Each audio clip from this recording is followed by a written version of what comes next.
ഈ കേരള BJPയിൽ ശരിക്കും പറഞ്ഞാൽ ഒരു വലിയ മാറ്റം അനിവാര്യമായിട്ടുള്ള കാര്യമാണെന്നത് എല്ലാവരും പറയുന്ന ഒരു കാര്യം തന്നെയാണ്. കാരണം നിലവിലെ അതിലെ പ്രധാനപ്പെട്ട ആൾക്കാരെയെല്ലാം മാറ്റിയിട്ട് പുതുതായിട്ട് ജനങ്ങൾക്ക് ആ ഒരു തരത്തിൽ സ്വീകാര്യനായിട്ടുള്ള വ്യക്തികളെ അതിനുള്ളിലേക്ക് കൊണ്ടുവരണം, അല്ലെങ്കിൽ ആ ഒരു തരത്തിലുള്ള മാറ്റം ആഗ്രഹിക്കുന്നുണ്ട്. കാരണം BJP ഇന്ത്യ ഒട്ടാകെ വളർന്ന് പന്തലിച്ച് ഒരു വലിയ പാർട്ടിയായി മാറിക്കഴിഞ്ഞിരിക്കുന്നു, കേന്ദ്രം ഭരിക്കുന്നു. അപ്പോൾ ഇന്ത്യ ഒട്ടാകെ അവർക്ക് ആ ഒരു തരത്തിലുള്ള വളർച്ച കാണുന്നു. അപ്പോൾ കേരളത്തിൽ മാത്രം എന്തുകൊണ്ട് BJPക്ക് അവർ പ്രതീക്ഷിക്കുന്ന തോതിലുള്ള ഒരു വളർച്ച ഉണ്ടാക്കാനായിട്ട് സാധിക്കുന്നില്ല? അത് പല ഘടകങ്ങളുണ്ട്. അതിൽ തന്നെ ഈ പറയുന്ന നേതാക്കൾക്കിടയിലുള്ള പലതരം ചേരിതിരിവുകളുമുണ്ട്. പാർട്ടിയെ വേണ്ട വിധത്തിൽ വളർത്തിയെടുക്കാതെ അവർ തമ്മിൽ അങ്ങോട്ടും ഇങ്ങോട്ടും പാരവയ്ക്കുന്ന തരത്തിലുള്ള കാര്യങ്ങളൊക്കെയാണ് പലരും പറയുന്നത്. പക്ഷേ ഇത്തവണത്തെ ഇലക്ഷൻ, അതായത് 2024 പാർലമെന്റ് ഇലക്ഷൻ, ശരിക്കും കേന്ദ്രം അത്രത്തോളം ഇടപെട്ടിട്ടുള്ള ഒരു ഇലക്ഷൻ തന്നെയാണ്. സീറ്റ് നേടിയെടുത്തേ പറ്റത്തുള്ളൂ എന്നുള്ള ആ ഒരു താക്കീത് തന്നെയാണ് കേരള BJPയിലെ പല നേതാക്കന്മാർക്കും കൊടുത്തിരിക്കുന്നത് തന്നെ. അതുകൊണ്ട് തന്നെ വളരെ കഷ്ടപ്പെട്ട് പണിയെടുത്തിട്ടുണ്ട് എന്നത് ആ ഒരു പ്രചരണ രീതികൾ കാണുമ്പോഴത്തേക്കും മനസ്സിലാവുന്ന ഒരു കാര്യം തന്നെയാണ്. അതിലും ബലമുണ്ടാക്കാനായിട്ട് ഇത്തവണ കേരള BJPക്ക് സാധിച്ചിട്ടില്ല എന്നുണ്ടെങ്കിൽ ഒരു കാര്യം ഉറപ്പാണ്, ഇത്തവണ കേന്ദ്രം രണ്ടും കൽപ്പിച്ച് തന്നെ ആ ഒരു തരത്തിൽ കേരള BJPയിൽ ഒരു വലിയ അഴിച്ചുപണി നടത്തുമെന്ന കാര്യം ഉറപ്പാണ്. കാരണം നിലവിലെ ഈ നേതാക്കന്മാരെ കൊണ്ട് ആ ഒരു തരത്തിൽ കേരള BJPയെ ആ ഒരു തരത്തിൽ കേരളത്തിൽ വളർത്തിയെടുക്കാൻ സാധിക്കുന്നില്ല എന്നുണ്ടെങ്കിൽ അവരെ മാറ്റി നിർത്തിക്കൊണ്ട് പുതുതായിട്ട്, അതായത് സ്ഥാനങ്ങൾ കൊടുക്കാനായിട്ട് അർഹതയുള്ളവർക്ക്, ജനങ്ങൾക്കിടയിൽ ഇറങ്ങി പ്രവർത്തിക്കാനായിട്ട് കഴിവുള്ളവർക്ക് ആ സ്ഥാനങ്ങൾ കൊടുക്കുക, അത് ആ ഒരു തരത്തിൽ ജനങ്ങളിലേക്ക് എത്തിക്കുക. പ്രവർത്തകർക്കും അതുപോലെ തന്നെ എല്ലാവർക്കും അനുയോജ്യമായിട്ടുള്ള ആ ഒരു വ്യക്തിയെ പാർട്ടിക്കുള്ളിൽ ആ ഒരു തലപ്പത്തേക്ക് കൊണ്ടുവരിക, ഗ്രൂപ്പുകളെ അവസാനിപ്പിക്കുക. ഈ ശോഭാ സുരേന്ദ്രനെ പോലൊരു നേതാവ് ശരിക്കും പറഞ്ഞാൽ അവരൊരു തീപ്പൊരു നേതാവാണെന്ന കാര്യത്തിൽ യാതൊരു സംശയവുമില്ല. കാരണം BJPയെ സംബന്ധിച്ചിടത്തോളം എന്നല്ല, ടോട്ടലി നോക്കുവാണെങ്കിൽ കേരളക്കര ഒട്ടാകെ ഒരു തരംഗമാക്കി മാറ്റാൻ സാധിക്കുന്ന തരത്തിലുള്ള ഒരു നേതാവ് തന്നെയാണ്. ജനങ്ങൾക്കിടയിൽ അത്രത്തോളം ഒരു സ്വീകാര്യത ലഭിച്ചിട്ടുള്ള ഒരു വനിതാ നേതാവ് തന്നെയാണ് ശോഭാ സുരേന്ദ്രൻ എന്ന കാര്യത്തിൽ യാതൊരു സംശയവുമില്ല. അവർ എവിടെ മത്സരിച്ചാലും അവിടെ എല്ലാം ആ ഒരു തരത്തിൽ വോട്ടുകൾ ഉയരുക തന്നെയാണ് ചെയ്യുന്നത്. ഒട്ടും സ്വാധീനമില്ലാത്ത ഒരു സ്ഥലത്ത് കൊണ്ട് നിർത്തിയാൽ പോലും അവർക്ക് കഴിയുന്നതിൽ പരമാവധി അവർ ആ ഒരു തരത്തിൽ പ്രയത്നിക്കുകയും ആ ഒരു തരത്തിൽ വോട്ടുകൾ ഉയർത്തുകയും ചെയ്യുന്ന ഒരു കരുത്തുറ്റ നേതാവ് തന്നെയാണ് ശോഭാ സുരേന്ദ്രൻ. പക്ഷെ അവർക്ക് കേരള BJPയിൽ അതിൻ്റേതായിട്ടുള്ള അർഹമായിട്ടുള്ള സ്ഥാനം ലഭിക്കുന്നില്ല എന്ന തരത്തിലുള്ള പരാതികൾ പലതരത്തിൽ പല വിധേന കേട്ടതാണ്. പക്ഷെ അതിനെയെല്ലാം മറികടന്നുകൊണ്ട് അവർ ഇഷ്ടപ്പെടുന്ന പാർട്ടി, അവർ ആ ഒരു തരത്തിൽ ചെറുപ്പകാലം മുതലേ പ്രവർത്തിച്ചു വരുന്ന പാർട്ടി, ആ പാർട്ടിയിലുള്ള വിശ്വാസം, അത് തന്നെയാണ് ശോഭാ സുരേന്ദ്രനെ മുന്നോട്ട് നയിക്കുന്നത്. തീർച്ചയായിട്ടും ഈ 2024 പാർലമെന്റ് ഇലക്ഷനിൽ കേരളത്തെ സംബന്ധിച്ചിടത്തോളം കേരളത്തിൽ ഒരു നേട്ടമുണ്ടാക്കാനായിട്ട് BJPക്ക് സാധിച്ചാൽ, അത് സീറ്റുകളുടെ കാര്യത്തിലായാലും വോട്ട് ഷെയറിൻ്റെ കാര്യത്തിലായാൽ തന്നെയും, അതുപോലെ തന്നെ ഇനിയിപ്പോൾ നേട്ടമുണ്ടാക്കാൻ ഒന്നും സാധിച്ചില്ലെങ്കിൽ തന്നെയും ഉറപ്പായിട്ടും ഇത്തവണ ഒരു അഴിച്ചുപണി എന്തായാലും കേരള BJPയിൽ ഉണ്ടാകുമെന്നുള്ള കാര്യം ഏകദേശം വ്യക്തമായി മനസ്സിലാക്കാൻ സാധിക്കുന്ന ഒരു കാര്യം തന്നെയാണ്. അങ്ങനെ വരുമ്പോഴത്തേക്കും നിലവിലത്തെ അധ്യക്ഷൻ ഉൾപ്പെടെ പലരുടെയും സ്ഥാനങ്ങൾ തെറിക്കുമെന്ന കാര്യത്തിൽ സംശയമില്ല.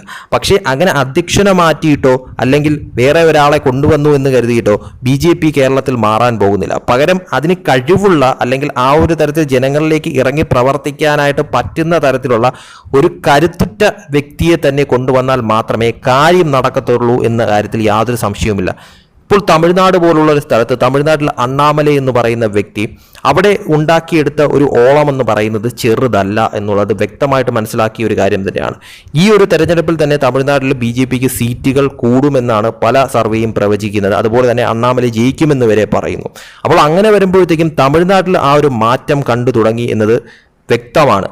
പക്ഷെ കേരളത്തിൽ എന്നിട്ടും ആ ഒരു മാറ്റം ഉണ്ടാക്കിയെടുക്കാനായിട്ട് കേരള BJPയിലെ വലിയ നേതാക്കൾക്ക് സാധിച്ചിട്ടില്ല എന്നുണ്ടെങ്കിൽ അതൊരു പോരായ്മ തന്നെയാണ്. പക്ഷേ അതെന്തായാലും മനസ്സിലാക്കിക്കൊണ്ട് തന്നെ കേന്ദ്രം നേരിട്ട് ഇടപെട്ടുകൊണ്ട് ഇത്തവണത്തെ ഇലക്ഷനിൽ ആ ഒരു തരത്തിൽ കേരള BJPക്ക് നേട്ടമുണ്ടാക്കാൻ സാധിച്ചാലും സാധിച്ചില്ലെങ്കിലും ഒരു അഴിച്ചുപണി എന്തായാലും ഉണ്ടാകാനാണ് സാധ്യത കൂടുതൽ.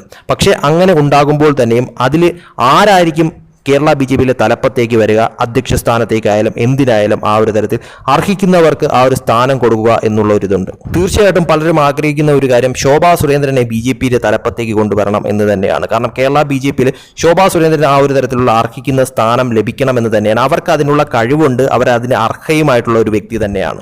ആലപ്പുഴയിൽ ഇത്തവണ ശോഭാ സുരേന്ദ്രൻ വലിയൊരു നേട്ടം ഉണ്ടാക്കുമെന്നൊക്കെ തന്നെയാണ് പല സർവേയും പറയുന്നത്. പക്ഷെ അത് ജയത്തിലേക്ക് എത്താൻ സാധിക്കുമോ എന്നുള്ളത് കാത്തിരുന്ന് കാണേണ്ട കാര്യം തന്നെയാണ്. പക്ഷെ വോട്ട് ഷെയർ പരമാവധി ഉയർത്താനായിട്ട് ശോഭാ സുരേന്ദ്രൻ ഇത്തവണ ആലപ്പുഴ സാധിക്കും. പക്ഷെ അതങ്ങനെ ഇരിക്കുമ്പോൾ തന്നെയും കേരള BJPയിൽ തീർച്ചയായിട്ടും ശോഭാ സുരേന്ദ്രന് ആ ഒരു തരത്തിൽ അർഹിക്കുന്ന ഒരു സ്ഥാനം കൊടുക്കുക എന്നുള്ളത് മറ്റൊരു ഓപ്ഷനാണ്. BJP നിലവിൽ ഇപ്പോൾ സ്ത്രീകൾക്ക് വളരെയേറെ പ്രാധാന്യം കൊടുക്കുന്ന ഒരു പാർട്ടിയായി മാറിയിരിക്കുന്ന ഈ ഒരു സാഹചര്യത്തിൽ ശോഭാ സുരേന്ദ്രനെ പോലെ ഒരു വ്യക്തിയെ BJPയുടെ തലപ്പത്തേക്ക് കൊണ്ടുവന്നാൽ അതിൻ്റെതായിട്ടുള്ള ഗുണങ്ങൾ കേരളത്തിലും ഉണ്ടാകുമെന്ന കാര്യത്തിൽ യാതൊരു സംശയവുമില്ല. സ്ത്രീകൾ ആ ഒരു തരത്തിൽ BJPയിലേക്ക് ആകർഷിക്കാനായിട്ട് എല്ലാ തരം കഴിവുമുള്ള ഒരു വ്യക്തി തന്നെയാണ് ശോഭാ സുരേന്ദ്രൻ എന്ന കാര്യവും ഉറപ്പാണ്. അത് മനസ്സിലാക്കി തന്നെ കേന്ദ്രം നേരിട്ട് ഇടപെട്ടുകൊണ്ട് ആ ഒരു തരത്തിലുള്ള മാറ്റങ്ങൾ ഉണ്ടാക്കുമെന്ന് തന്നെയാണ് പലരും പ്രതീക്ഷിക്കുന്ന ഒരു കാര്യമെന്ന് പറയുന്നത്. കാരണം കേന്ദ്രത്തിന് ഇവിടെ ഒരു റിസൾട്ട് ഉണ്ടാക്കിയെടുക്കണം, അത് ഏത് വിധേനയായാലും അത് കേന്ദ്രം ഉറപ്പിച്ചിട്ടുള്ള ഒരു കാര്യം തന്നെയാണ്. കാരണം കേരളം എന്ന് പറയുന്നത് BJPക്ക് ആ ഒരു തരത്തിൽ വളരാൻ സാധിക്കാത്ത ഒരു മണ്ണല്ല എന്നുള്ളത് വ്യക്തമായിട്ട് അറിയാവുന്ന ഒരു കാര്യമാണ്. അങ്ങനെ ഇരുന്നിട്ട് പോലും BJPക്ക് ഇവിടെ ഒരു നേട്ടം ഉണ്ടാക്കാൻ സാധിക്കുന്നില്ല എന്നുള്ളത് തീർച്ചയായിട്ടും അത് ഇവിടുത്തെ നേതാക്കന്മാരുടെ പോരായ്മ തന്നെയാണെന്ന കാര്യത്തിൽ സംശയമില്ല. അപ്പോൾ അങ്ങനെയുള്ള വ്യക്തികളെ മാറ്റിയിട്ട് എല്ലാ അർത്ഥത്തിലും പോരാടാൻ തയ്യാറായിട്ടുള്ള അല്ലെങ്കിൽ എല്ലാ അർത്ഥത്തിലും BJP എന്ന പാർട്ടിയെ കേരളത്തിൽ വളർത്താൻ സാധിക്കുന്ന തരത്തിലുള്ള ഒരു നേതാവ് തലപ്പത്തേക്ക് വന്നു കഴിഞ്ഞാൽ അതിൻ്റെ മാറ്റം ജനങ്ങളിലും ഉണ്ടാവും, പാർട്ടി പ്രവർത്തകരിലും ഉണ്ടാവും. അതിൻ്റേതായിട്ടുള്ള റിസൾട്ടും കേരളത്തിൽ ഉണ്ടാകാനായിട്ടുള്ള സാധ്യത കൂടുതലാണ്. അതിന് ഏറ്റവും ബെറ്റർ ഓപ്ഷൻ ഇപ്പോൾ നിലവിൽ കാണുന്നത് ശോഭാ സുരേന്ദ്രൻ തന്നെയാണെന്ന കാര്യത്തിൽ സംശയമില്ല.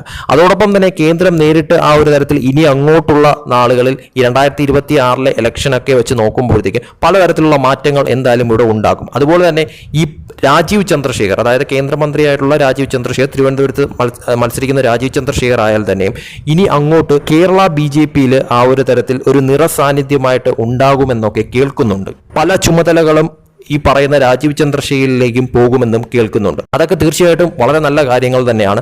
അതോടൊപ്പം തന്നെ ഇപ്പോൾ സുരേഷ് ഗോപിയുടെ കാര്യമായാലും അതുപോലെ തന്നെ ശോഭാ സുരേന്ദ്രന്റെ കാര്യമായാലും അപ്പോൾ ഇവരൊക്കെ തന്നെ ആ ഒരു തരത്തിൽ കേരള BJPയിൽ ഇപ്പോൾ സുരേഷ് ഗോപി ആയാലും അതുപോലെ തന്നെ ശോഭാ സുരേന്ദ്രനൊക്കെ തന്നെ ആയാലും കേരള BJPയിലെ ഒരു മാറ്റം കൊണ്ടുവരണമെന്നുണ്ടെങ്കിൽ തീർച്ചയായിട്ടും ഇവരൊക്കെ മുൻപന്തിയിൽ ഉണ്ടാകേണ്ടത് അനിവാര്യമായിട്ടുള്ള ഒരു കാര്യം തന്നെയാണെന്ന കാര്യത്തിൽ സംശയമില്ല. എന്തായാലും കാത്തിരിക്കാം കേരള BJPയിൽ ഇനി വരും നാളുകളിൽ ഉണ്ടാകാൻ പോകുന്ന മാറ്റവും അതോടൊപ്പം തന്നെ ജൂൺ 4-ാം തീയതി റിസൾട്ടിൽ എന്തെങ്കിലും തരത്തിലുള്ള ഒരു അട്ടിമറി നേട്ടം BJPക്ക് കേരളത്തിൽ ഉണ്ടാക്കിയെടുക്കാൻ സാധിക്കുമോ? അങ്ങനെ സാധിച്ചു കഴിഞ്ഞാൽ അത് വലിയൊരു മാറ്റത്തിന് തുടക്കമാവും. അങ്ങനെ സാധിച്ചിട്ടില്ല എന്നുണ്ടെങ്കിൽ പലതരത്തിലുള്ള പ്രശ്നങ്ങളിലേക്കും പലതരത്തിലുള്ള മാറ്റങ്ങളിലേക്കും കേന്ദ്രം തന്നെ നേരിട്ട് ഇടപെട്ടുകൊണ്ട് കേരള BJPയിൽ ഒരു വലിയ അഴിച്ചുപണി ഉണ്ടാകും. അതിൽ ആരൊക്കെ തെറിക്കും, അതുപോലെ തന്നെ ആരുടെയൊക്കെ സ്ഥാനങ്ങളിൽ മാറ്റമുണ്ടാകും. പാർട്ടിയെ ആ ഒരു തരത്തിൽ വളർത്തിയെടുക്കാൻ കഴിവുള്ള വ്യക്തികളെ തന്നെ തലപ്പത്തേക്ക് കേന്ദ്രം തന്നെ നേരിട്ട് കൊണ്ടുവരുമോ എന്നൊക്കെ കാത്തിരുന്ന് കാണാം.